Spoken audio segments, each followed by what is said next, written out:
Welcome to Season 2, Episode 2 of The Virtual Fortress, where I talk about games and gaming memories. And I kind of just want to jump right into it because y'all know how I do. I don't waste no time. But like I said, I want to actually talk about something.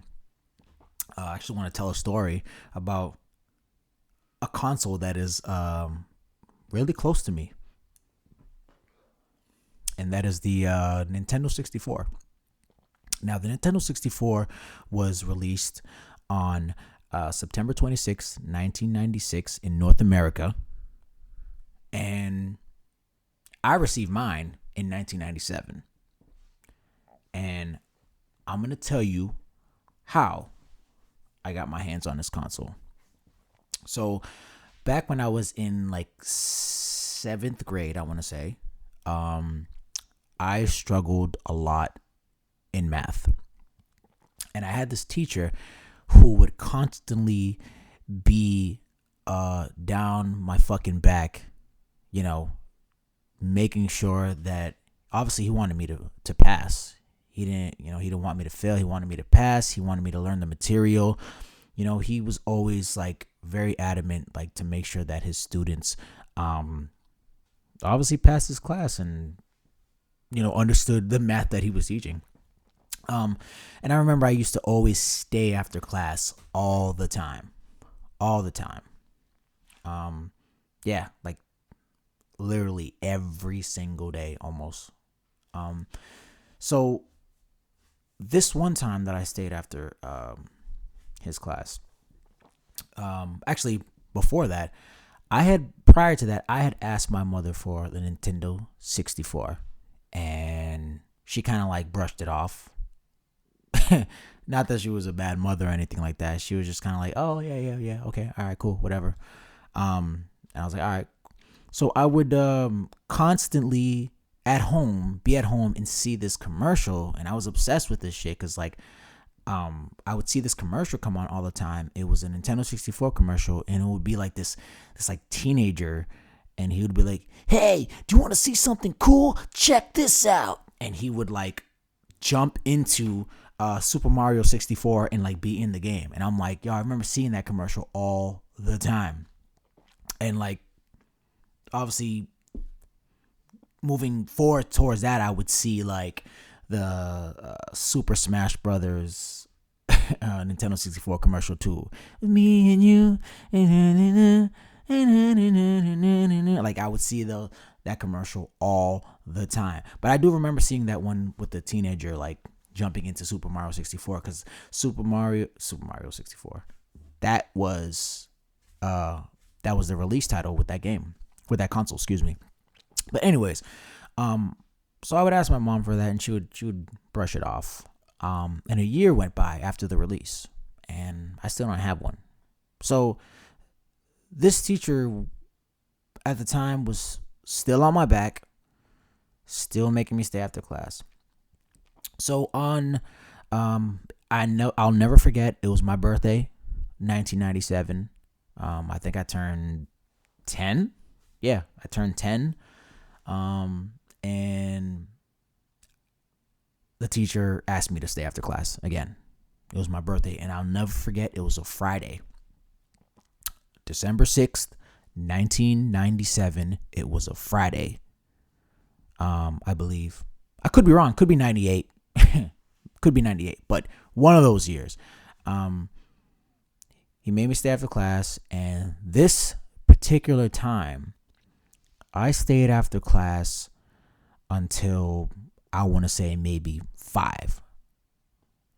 Now I was like in 7th grade or so, 6th or 7th grade maybe, and we were released from school at 1:55. I stayed after class until 5 because of this guy, and I hated him. I really did. So whatever, he made sure I learned the material once again, and then I remember I walked home. I lived right across the street from the school, so that was nothing. I walked home, and I had no idea. I walked in the door, and I think uh, the Nintendo 64 was like right in front of like when you walked in my house, because I used to live in the projects.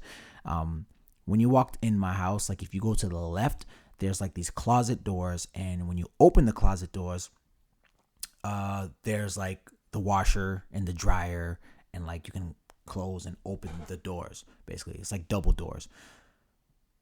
The Nintendo 64 was like just sitting right there, and I looked at that and I was like, oh my! And my brother knew, because obviously he got out of school and he was waiting for me to be happy, obviously to freak out. So my mother actually had bought me the Nintendo 64 for my 10th birthday, or 11th. But and I never forget that. And for some reason, this system obviously didn't come with she didn't buy, I don't think she bought any games, to be honest. I think we had to go back to like Toys R Us or something and get a game. And obviously my brother and I were huge wrestling fans. So the first game that we bought was WCW NWO Revenge. That was the first game I've ever played for Nintendo 64. And when I tell you, my brother and I, we hooked that shit up in our room, and we played from when I got home, 5-6 o'clock, until fucking sunrise. Birds chirping, breakfast cooking. Like, we played it all night. We did not sleep. We were obsessed. We'd play the same thing over and over and over and over. And I remember just having a blast with that game. And I remember the next day, I think we had to like go to some like church event or something like that. But I'll never forget when I got the Nintendo 64. Like that was a huge moment in my life for me in the gaming world. It was a huge moment. But anyways, so fast forward a couple years. September 9th, 1999, the Sega Dreamcast is released. Do we get it on release date? No. We wait. I got mine in 2000, actually, to be exact. And I remember that it shocked the world. Like, we're talking titles like Marvel vs. Capcom, Marvel vs. Capcom 2, Bengai-O, Power Stone, Power Stone 2, Cannon Spike, Sonic Adventure, Sonic Adventure 2, Mars Matrix. Like, this system was built for power at the time. And I'm going to tell you when I first saw the Dreamcast. So I was 12 years old, and my brother was like a popular kid in elementary school. I wasn't popular at all. Let's just say that. But he was really popular, and like he had mad friends, and I had friends too, but he was like cool with all the popular kids. But so one weekend, I'll never forget, it was one of his friends' like birthday, and he lived in Cambridge as well. He lived like probably like maybe 10 minutes away from us, like walking distance. And like he was having this big birthday weekend bash, and my father forced my brother to let me go with him to sleep over. I don't know why, but I wanted to go too. So we're talking about like maybe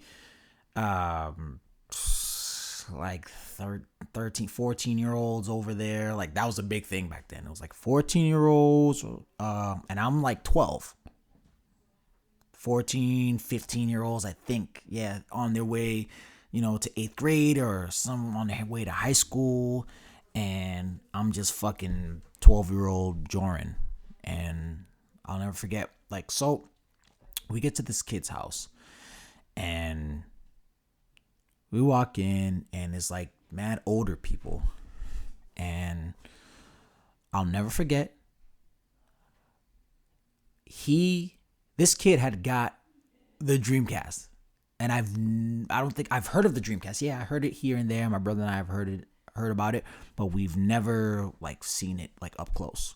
And he had got NBA 2K, just 2K, the first one, NBA 2K with Iverson on the cover, and I fucking lost my mind.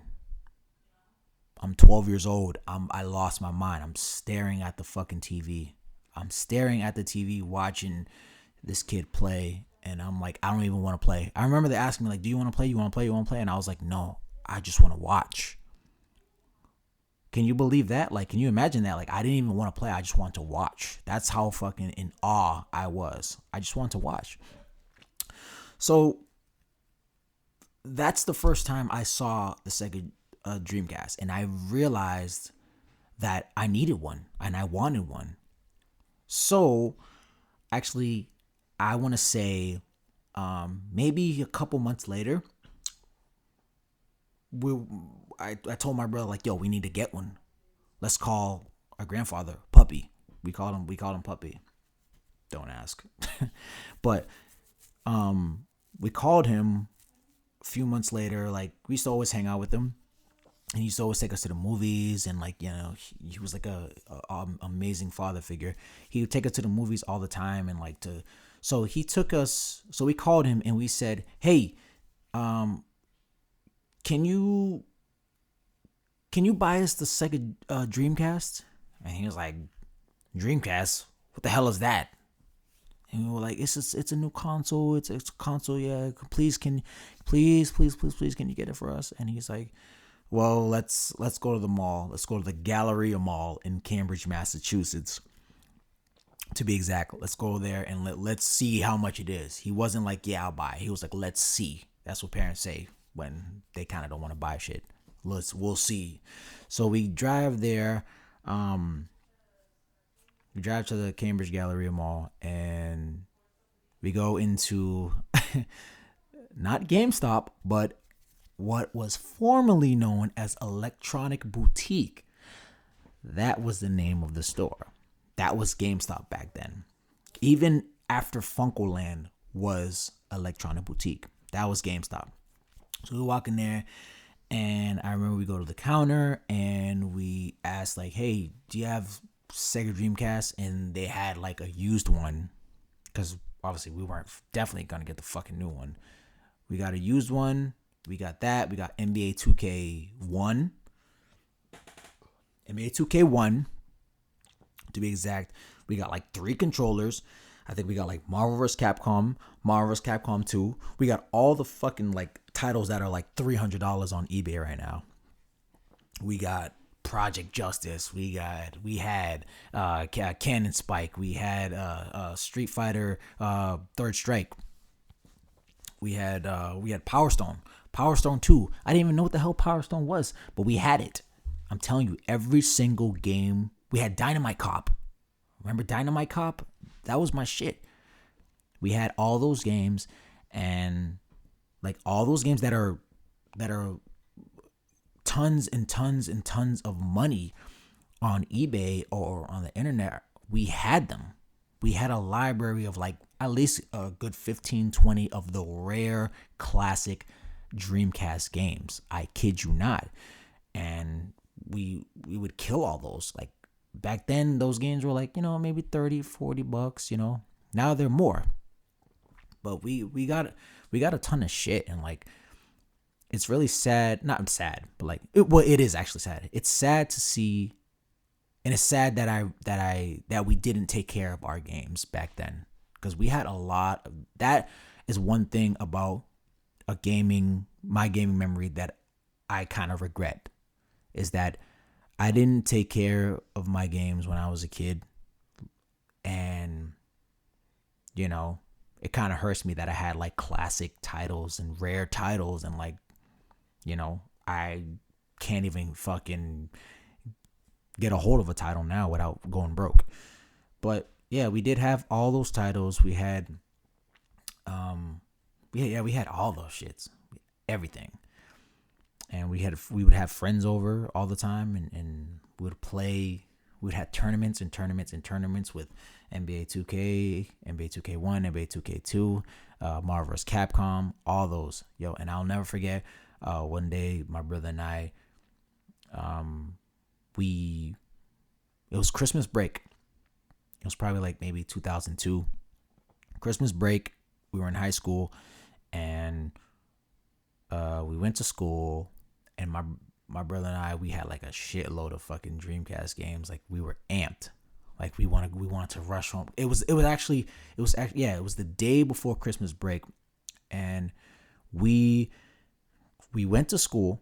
We took the bus to school, and we were like talking like, oh, we can't wait to get home and play these Dreamcast games again and do all this stuff. And we get to school, right? And there's like, everybody is outside. There's snow covering the ground. It's not snowing, but there's snow everywhere. And there's mad people outside. Like, usually people are inside the school, like obviously in class. And it's probably like, my brother and I were always late for school. Always late, every day. So it was probably like maybe 8:30, 8:15. Everybody's outside still, just like posting up. And we're like, what's going on?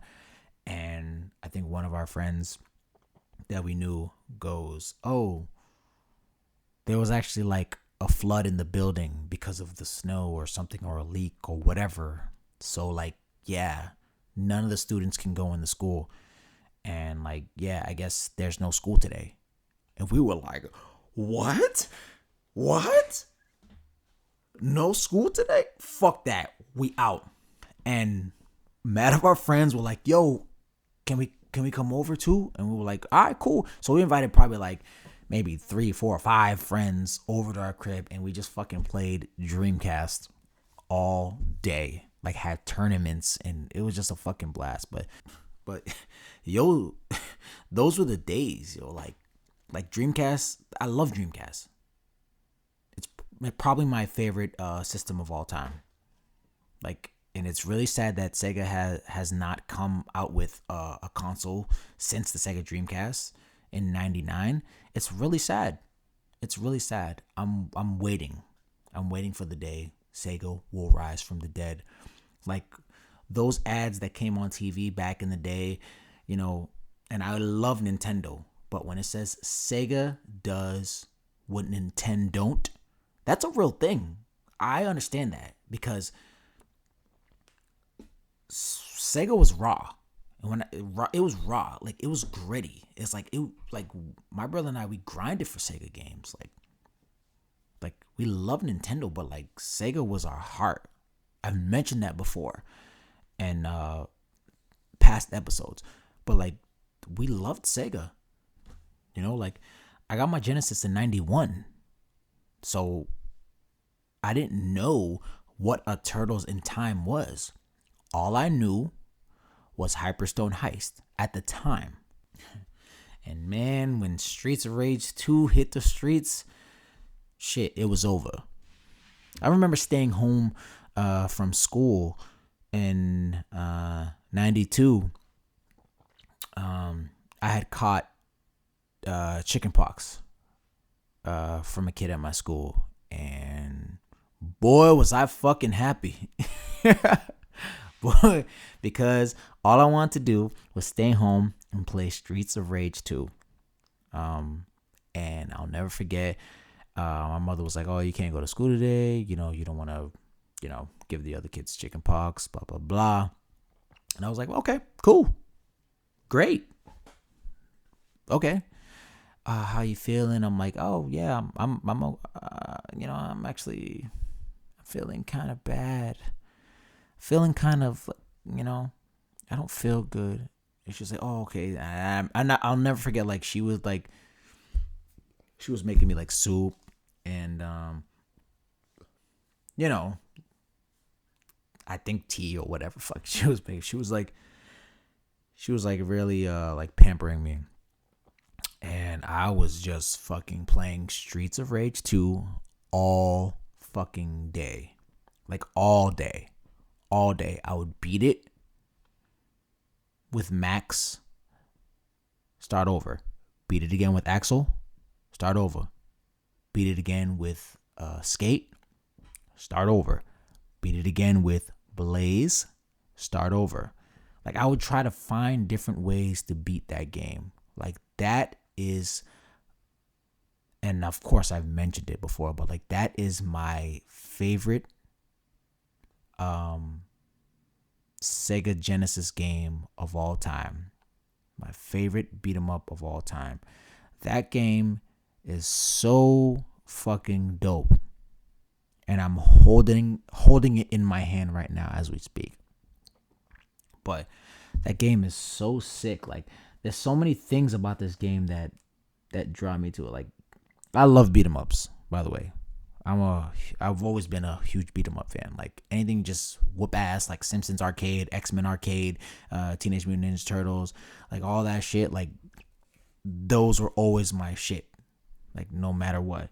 But like, let me pop this open real quick, and yeah, like the label and everything's still on. Well, there's no label actually on. Well, the label. What am I saying? The label is on it. Like, Streets of Rage 2. Like, this is a fucking dope game. Like, there's just so many things to say about this game. Like, and I've always been a fan of 2-player games too. So it's like, the fact that I can share this experience with somebody else, is always a plus. And when I owned this Streets of Rage 2 game back in the day, it always had that not for resale like red writing sticker on it. And I don't know if I really liked that back then. I never really knew what that meant back in the day. Kind of still don't know what that means either. Obviously, don't sell it, I guess.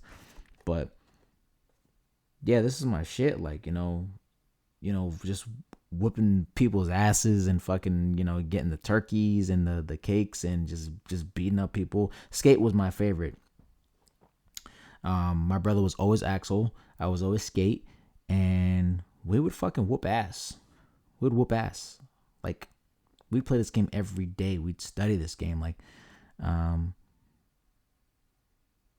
I remember being grounded, and I wasn't able. My grandma said, "Hey, you're grounded." I forgot what I did, but you're grounded. You're not playing this game. And the funny thing about my grandmother was, when she would let me put this down real quick. But when she would ground my brother and I from video games, she made it hurt a lot, like deep in our souls. So what she would do was, she wouldn't just take the Genesis. She wouldn't just take it and hide it. She would take just the controllers. Take the controllers, hide them in a specific spot. One time I found them. I don't know how, but I did. But she would take the controllers, hide them, and leave the system there. My brother and I would be able to turn it on, look at it, the screen and everything, and just watch the freaking computer play. And just like, she knew that we were dying inside. Like, that was actually for me. Like, I remember her doing that. Like, my grandfather came over one day, and I remember I did something, I forgot, and I was grounded, and my grandfather was playing Streets of Rage 2, and she was like, "Yo, do not fucking let him play." That's what she said. "Don't fucking let him play. He's grounded. If you let him play, you'll see what happens." And then he's like, "All right, cool, no problem." So I'm like begging him, "Please let me play. Please let me play." And he's like, "I'm sorry, I can't. You're grounded. You're grounded. And like, he didn't let me play. And like, he would get to areas in the game where like he would struggle, and I fucking knew that exactly what to do to beat the level. I knew exactly what tricks and tips and things like that I needed to do. And I'd be like, "Wait, let me see it. Let me just show you. Let me just touch this button real quick." And then he was like, "No, I can't. and I never got to play. But being grounded in the 90s was really, really, really bad for me and my brother. Not in an abusive way, but like it was just really bad because like my parents, they knew how to like really fucking get to us with the hiding the video games and shit like that. Like they would, they would just take the cords, leave the system there. They wouldn't just take everything. They would just take the cords, leave the system there, and just let us suffer. Obviously, they didn't want us to suffer, but they knew how to fucking get to us. They would take, they would take the game and leave the box, like stuff, like stuff like that. And it was crazy because like my brother and I would be like, oh my God, like they're killing us. Deep down inside, they're killing us. Like not really killing us, obviously. Like my parents were always great to me. My grandmother and grandfather, they were always great to us. But like when it came to video games and fucking laying the law down, they knew exactly what the fuck to do. But that goes for Streets of Rage 2, which is my favorite game for the Sega Genesis of all time. Yeah, I'm looking at the artwork of this case, and I'm actually getting a little emotional right now because it's like, it's really it's a nostalgic feeling that I have. Like it brings me back. Like it really brings me back. Like, obviously I can beat this game like with my eyes closed, like honestly. But I love this game, like, and I'm glad I got hooked up with this game because I lost touch with the game. I used to have it, and I just had the cartridge back in the early 90s, and the cartridge was all fucked up and the label was off. But then I mentioned this probably in another episode, but I'm gonna get more into detail. I told one of my friends, Paul, that I seen that he had one, and it was like in his it was like a top. He had a Tupperware full of like just random stuff. It was like he had like a GameCube. He had like controllers, like just a bunch of random stuff, and he had a copy of Streets of Rage 2. And I told him, yo, let me get that. And he said, nah, I can't. I forgot where he got it from, but like he told me that he couldn't give it to me. He actually said that like, oh, I think I need to beat it first. I think he played it before, but like he never beat it. So he was like, when I beat it, it's yours. And I remember like asking him like maybe almost a year, like, hey, did you beat it yet? Because I beat the game millions of times. And he's like, nah, I really didn't get it. So like I